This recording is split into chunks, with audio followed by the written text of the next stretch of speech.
صبح بخیر. صبح بخیر. چی میگفتم؟ به خاطر پیدا کردن شوهرت هیچ کدام اقدام کردی؟ بر ما چیزی گفته بودی؟ یک وکیل فامیلی داریم گفته بودی به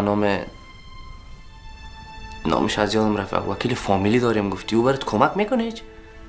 ها ناصر شوهر هوا رو میگی؟ من لازم نمیبینم که ازش کمک بخوایم. چرا؟ چی شده؟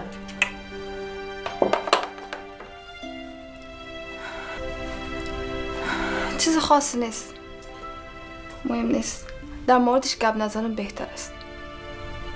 من تو یک توقع را از ناصر، از کسی که ما حق صمیمی بودیم در بین ما،